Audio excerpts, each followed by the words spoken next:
और अतीक अहमद और मुख्तार अंसारी जैसे लोग भी जल्द ही मारे जाएंगे या उनके साथ कोई ऐसी घटना होगी कि वो उनको एक सबक सीखने को मिलेगा और उत्तर प्रदेश में लोग अमन चैन की नींद सोएंगे। गाड़ी पलटेगी।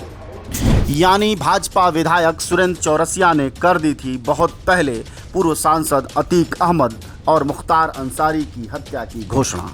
क्या सुरेंद्र चौरसिया जानते थे अतीक की हत्या का प्लान? तो सवाल है कि अगली बारी मुख्तार की है। सत्ता पक्ष के विधायक के बयान से साफ है कि हत्या में सीधे सरकार है शामिल, यानी विधायक से पूछताछ कर बचाई जा सकती है पूर्व विधायक मुख्तार अंसारी की जान।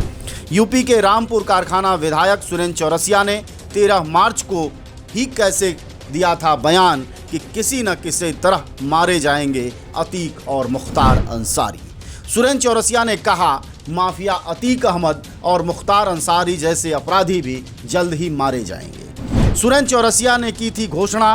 मुख्यमंत्री योगी आदित्यनाथ का है निर्देश कि एक भी अपराधी उत्तर प्रदेश में बचना नहीं चाहिए, सब मारे जाएंगे एक एक करके। तो सवाल है कि क्या पहले से विधायक सुरेंद्र चौरसिया को मालूम था अतीक अहमद की हत्या का प्लान?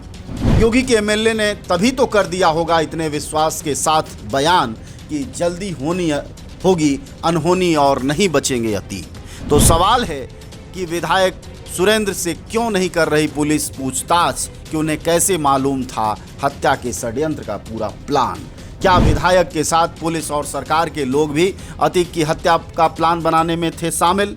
आखिर कौन करेगा जांच और कैसे उठेगा झूठ से पर्दा जब सरकार के विधायक ही बता रहे हैं कि कर देगी, हो जाएगी हत्या, नहीं बच पाएगा कोई अपराधी। जी हाँ दोस्तों, सवाल यही है और तोहमत भी सरकार पर यही लग रही है कि इस हत्या में कहीं न कहीं सरकार 10 उंगलियां डुबोई हुई है।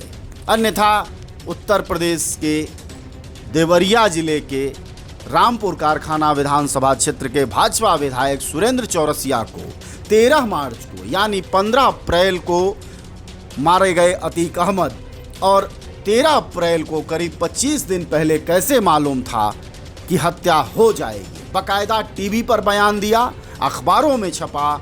आइए एक बार पूरा बयान हम विधायक जी का आपको सुनाते हैं।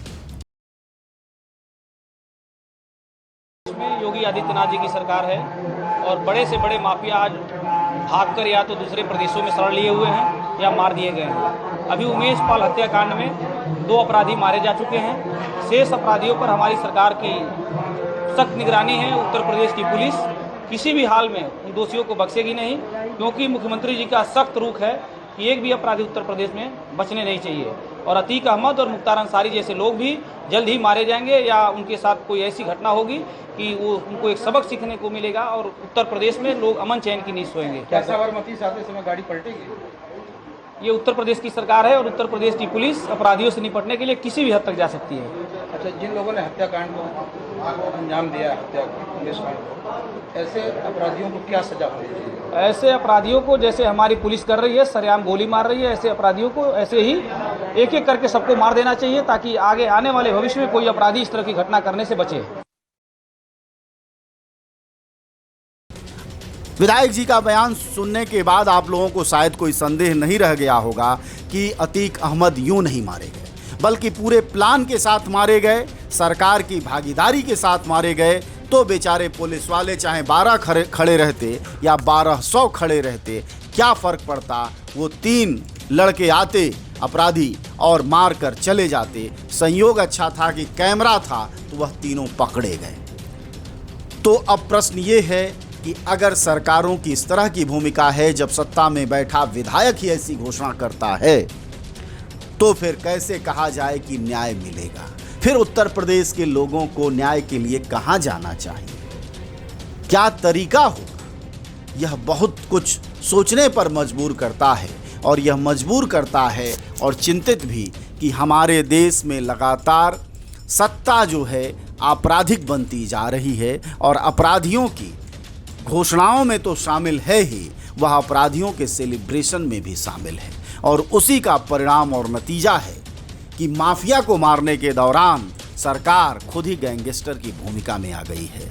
और कम से कम इस बात को विधायक सुरेंद्र चौरसिया का यह बयान साबित करता है। तो सरकार को चाहिए, एनआईए को चाहिए कि सबसे पहले विधायक सुरेंद्र चौरसिया को गिरफ्तार किया जाए, उनसे पूछा जाए कि उन्हें कैसे मालूम था इतने भरोसे और विश्वास के साथ कि अतीक अहमद मारा जाएगा, और साथ ही मुख्तार अंसारी की जान बचाई जाए, क्योंकि उनकी भी हत्या का प्लान विधायक सुरेंद्र चौरसिया को पता है।